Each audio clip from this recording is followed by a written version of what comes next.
I was always a person that lived below my means, and a lot of people will tell you, a lot of financial advisors will tell you to live below your means. So that means that if you have $100 and you go to a restaurant, or there's two restaurants and you get to pick which one you want to go to, and if you go to restaurant A, it'll cost you $100, then that means that your $100 will be depleted by the time you finish your meal.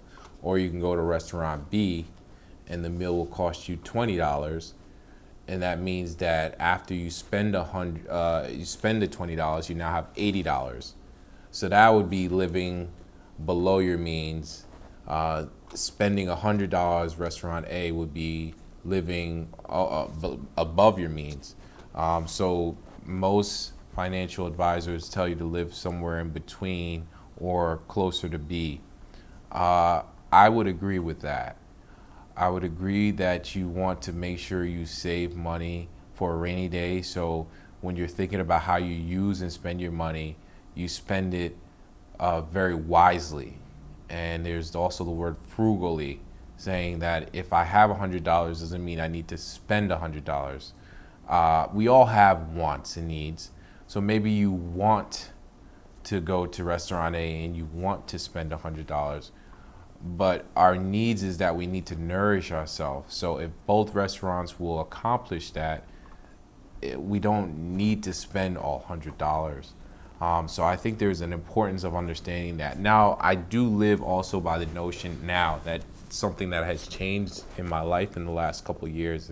It's kind of hard to look at it, but I have pushed myself because I invest a lot in myself, that I am motivated. I'm motivated that when I see something I like, I know that it's on this planet for me to enjoy. If I want to take a beautiful trip, or if I want to buy something that it is expensive and is not necessarily a need, that if I know that I have the value to recreate the income or earn that income again or make that money again, that I should push myself to attain said product or service, with the notion that I've already have a plan to make that money back that I spent.